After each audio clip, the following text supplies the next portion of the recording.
Weird चीज़, चलो मैं Japan का बता देता हूँ एक और। जापान में भाई नॉर्मली आप हॉस्टल वगैरह में रुकते हो, होटल्स का तो अलग है, हॉस्टल बताता हूँ मैं आपको। हॉस्टल में क्या होता है यार, आप सो तो कॉमन कमरे में रहे हो आप लोग, 6 बेड होंगे, 8 बेड होंगे, डॉर्मेट्री होती है, आप 100 कॉमन कमरे में रहे हो। तो उन हॉस्टल्स में भी यूरोप साइड क्या होता है, आपका बाथरूम अलग होगा, अंदर से आप लॉक कर लोगे उसको, आराम से करोगे जो भी करना है आपको, है ना। पर जापान में ऐसा नहीं है। जापान में मतलब मेजॉरिटी ऑफ हॉस्टल में वैसा ही मिलेगा, पर मैं एक गलती से एक हॉस्टल में रुक गया जहाँ पे ऐसा नहीं था। पहली बार तो हमको भाई जाते ही मिला नहीं शावर कहाँ पे, टॉयलेट तो अलग है, शावर मेरे को मिला ही नहीं यार, हमारे वाले फ्लोर पे शावर ही नहीं था। मैंने कहा शावर का क्या है, अब नीचे लिख रखा था कि ना shower is on ground floor. तो मैंने भाई नीचे वाले फ्लोर पे जाके देखा, अपने दोस्त को बताया, मैंने कहा यार ये तो वो वाला शावर है जिसमें सारे नंगे एक साथ नहाते हैं, सारे लोग नंगे होके एक साथ नहाते हैं।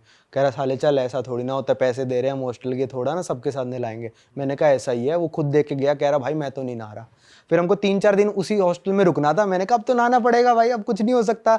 और बात यह है कि भाई उनके जापानियों के सामने तो मैं नंगा हो जाऊं, अब भाई मैं अपने दोस्त के सामने कैसे नंगा हो जाऊं? तो सही है भाई यार, ये तो अलग ही चीज है। ठीक है, अब आप लोग भी शायद नंगे ना हो एक दूसरे के सामने, शायद क्या होता है भाई, होए ही नहीं है भाई। नहीं होए ना, हाँ ठीक है, मैं भी नहीं हुआ था ऐसे किसी।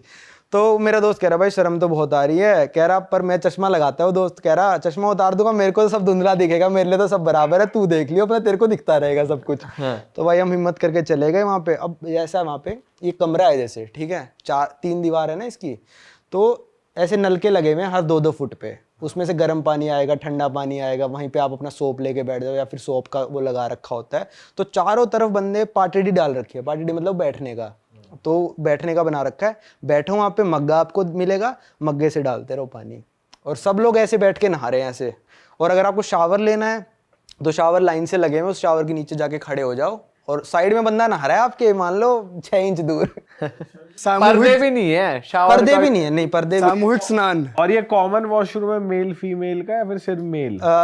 जो कॉमन वाला है मेल फीमेल का, वो कई सोनाज में मिल जाएगा आपको, पर हॉस्टल्स में नहीं मिलेगा। पर ये जापान में है? हाँ जापान में है, कॉमन वाला भी है। अरे तेरी, कि वहाँ पे सब लोग जितने भी आएंगे मेल फीमेल सब लोग नंगे होके आएंगे। वहाँ पे फ़ोन लाना और टावल लाना कानूनन अपराध है।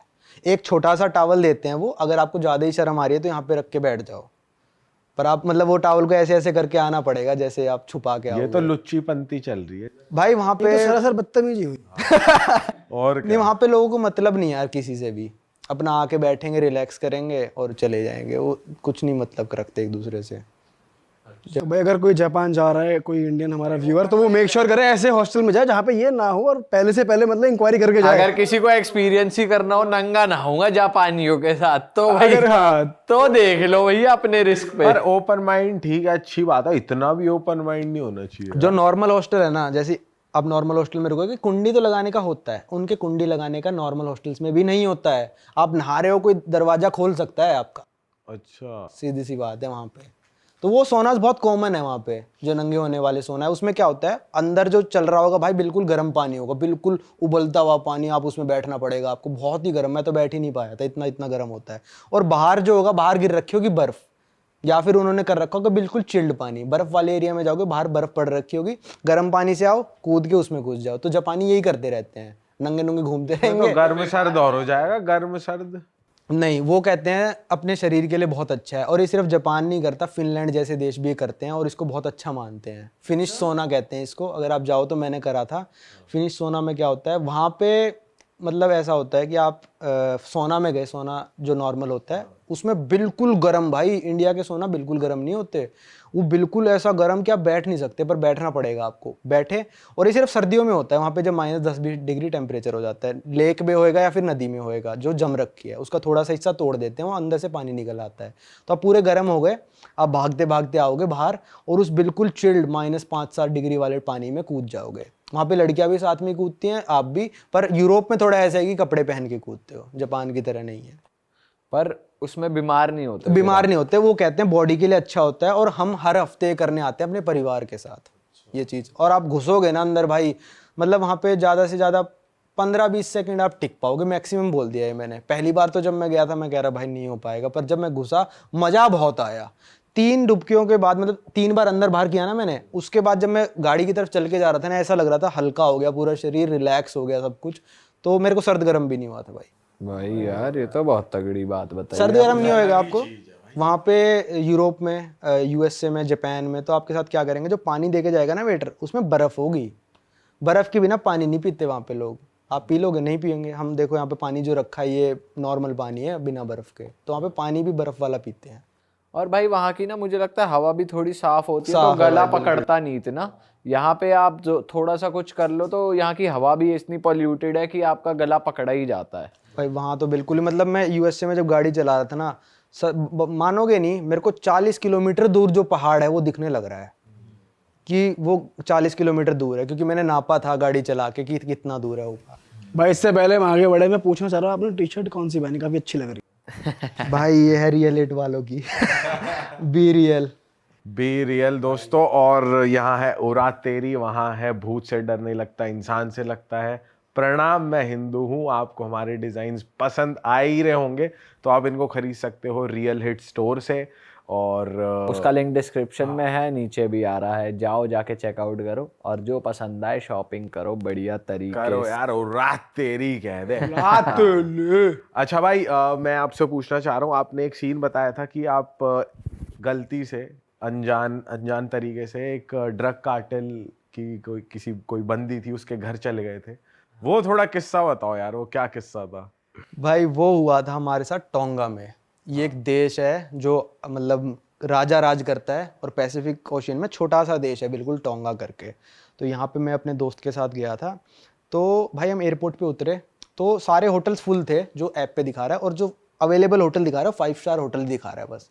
तो हमने, टैक्सी वाला आया हमारे पास कि मैं तुम्हें शहर लेके चलता हूँ एयरपोर्ट से। मैंने कहा भाई ये पागल बना रहा है, यहीं सो जाते हैं एयरपोर्ट पे, सुबह चल पड़ेंगे, क्योंकि हमको होटल दिलाने नहीं वाला है बंदा। पर मेरे दोस्त ने कहा चल मैं बात करता हूँ। मैंने कहा इससे बोल दे रोड पे ना छोड़े ये हमको, क्योंकि पिछले देश में क्या हुआ, हमारे साथ रोड पे छोड़ के चला गया बंदा हमको, और हम होटल ढूंढ रहे हैं। ये मेरे साथ कई बार हो गया है, तो टैक्सी वाले करते ही ऐसे हैं। तो उसने कहा हाँ हाँ मैं होटल दिलाऊंगा आपको, हाँ हाँ। मैंने उससे बोला कि ये 5 स्टार होटल में नहीं जाना हमको, हमारा इतना बजट नहीं है।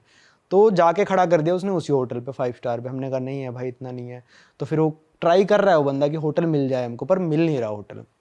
तो भाई वहाँ पे हमने लोकल से पूछा कि हमको होटल चाहिए। तो वहाँ पे एक लेडीज़ बैठी थी, होगी मतलब ये मान लो 40-45 साल की बैठी थी। तो फिर वो कहती कि मेरे घर रुको, तुम मेरे घर रुको, मैं तुमको फ्री में रुकवाऊंगी, होटल के पैसे देने की जरूरत नहीं है तुमको। वैसे अगर तुमको होटल चाहिए तो एक होटल ट्राई कर लेते हैं। पर उस होटल वाले ने दरवाजा नहीं खोला, कहती कोई दिक्कत नहीं है, तुम मेरे घर पे रुको। लेडीज़ दिल की बहुत अच्छी थी भाई, वो अपने घर ले जा रहा है कोई बंदा, वो दिल का, चाहे कैसी गुर्बत में रह रहा है, पर वो दिल की अच्छी थी।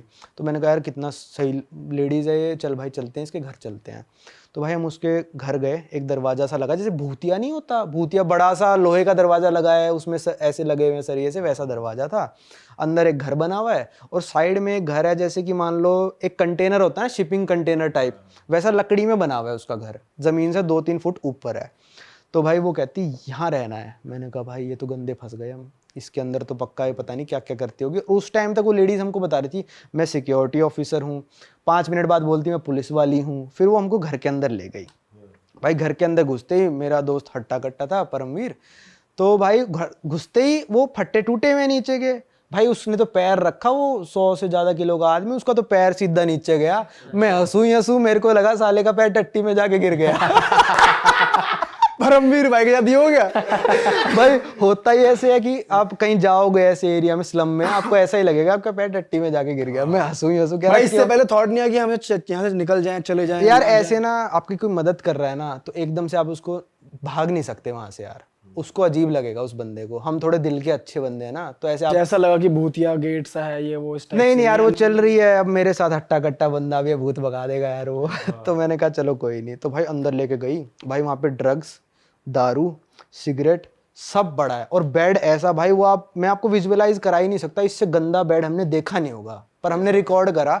भाई बेड पड़ा है, उसमें सब पड़ा है यार, यहाँ से चादर जली हुई है, यहाँ पे बेड पे उल्टी कर रखी है, यहाँ ड्रग पड़ी है, ऐसी बदबू आ रही है, नीचे भाई चूहे घूमने लग रहे हैं। और भाई जो फट्टा है उसके नीचे तो जमीन है, हमको फट्टे के अंदर से दिखने लग रहा है अंदर ही कूड़ा फेंक रखा है फट्टे के नीचे, जो 2 फुट का गैप है जहाँ पैर चला गया था उसका, वहीं पे कूड़ा फेंक रखा है, वहीं पे उल्टी करती होगी वो। तो वो कहती कि ये बेड है। तो मैंने कहा परमवीर इससे पूछ भाई, फिर अगर एक ही बेड है तो साली ये कहाँ सोएगी। हाँ, सही बात तो वो एक बार तो उसने बोल दिया I will also sleep here. तो परमवीर कह रहा भाई मैं तो जा रहा हूँ, मैं नहीं सो सकता यहाँ पे। तो मैंने कहा भाई सो तो मैं भी नहीं सकता, पर इसको मना कैसे करे। तो हमने कहा ओके ओके। कहती मेरे को अपना नाइट शिफ्ट पे जाना है अपनी सिक्योरिटी गार्ड वाली पे। इतनी देर में बाहर लेके गई, कहते हैं इसकी चक्कर लगा लो पूरा, ऐसा ऐसा है, पर उस पर नॉक मत करना, अंदर मालिक रहता है, मैं यहाँ पे इलीगल रह रही हूँ। फिर उसने भाई इतनी देर में हमको कम से कम 10 जॉब गिनवा दी होंगी। उस ड्रग पे थी वो, हाई। हमने पूछ लिया क्या करते हो, तो कहते आई डू कोकेन। हाई थी वो, मतलब औरत जो थी हाई थी बिल्कुल। कहती मैं यहाँ की जो महाराजा है यहाँ की उसकी प्रिंसेस थी, मैं उसके वहाँ पे काम करती थी, मैं यहाँ पे जो नेवी है उसकी हेड थी। उसने मतलब ऐसी 5-7 जॉब ऐसी गिनवा दी। हम बाद में ना सोच सोच के हंस रहे हैं। मैंने कहा यार उसने शुरू किया था सिक्योरिटी गार्ड से, आखिरी में महारानी बन गई थी वो। तो फिर हमको छोड़ के चली गई वो औरत वहाँ पे। भाई बहुत अच्छी थी, उसने हमको सोने की जगह दी जब हमारे पास कुछ नहीं था। चाहे कैसी जगह दी यार, दी तो तो उसने। फिर आप वहीं सोए उसी बेड नहीं पे? भाई, तो फिर हम बाहर आ गए उसके। तो फिर भाई बाहर एक बेंच पड़ा था और वो हैमक नहीं होता, हैमक लटका हुआ था 2 पेड़ों के बीच में। अब हैमक हमने जाके पास से देखा, हैमक पे उल्टी हो रखी है। हमने कहा यार क्या चल रहा है, हमारी तो रात बिल्कुल काली हो गई। फिर हमने कहा इस घर से बाहर निकलते, कहीं इसका मालिक ही आके हमको पुलिस को पकड़वा दे यार। हम वहाँ से बाहर निकले। फिर वहाँ पे एक रेस्टोरेंट था जिसका मतलब ऐसे स्लैब सा था जिस पे लोग खाना खाते हैं बैठ के, कंक्रीट का। मैं उस पे सोया, परमवीर शायद सड़क पे सोया, मतलब सड़क के पास में बिल्कुल वहाँ पे बैग सा डाल के। तो ऐसे किस्से भी हो जाते हैं। पर वो हमको अगले दिन फिर मिली चलती हुई, क्योंकि छोटा सा देश है ना यार, आइलैंड है वो। चलते चलते हम रेस्टोरेंट में खाना खा रहे हैं, तो कहती मैं तो तुमको ढूंढ रही थी पिछली रात, तुम कहाँ चले गए। परमवीर कह रहा है इसके इरादे सही नहीं थे। और आज उसने क्या बताया, मेरा ये क्या प्रोफेशन है, दुग्गल साहब क्या थे उस दिन? अरे हाँ, दुग्गल साहब थी भाई वो। लेकिन इसमें कुछ ड्रग कार्टेल वाला सीन नहीं था यार बात ये थी कि हम अगर हमको वहाँ पे पुलिस पकड़ती ना, हम फंस जाते, क्योंकि वहाँ पे सब घर पे। हाँ उसकी, क्योंकि सब ड्रग्स है वहाँ पे, सब ड्रग्स। क्या पता उसके घर में कहीं पड़ी हो ड्रग जो हमको पता ना हो। तो मतलब हमको किडनैप करने के वास्ते नहीं लेके गई थी वो, बस ऐसे मदद करने के लिए लेके गई थी। पर हम गलत हत्थे चढ़ गए वहाँ पे, हम डर गए वहाँ पे, मेरा वहाँ कुछ भी हो सकता है, कुछ रिस्की भी हो सीन सकता था।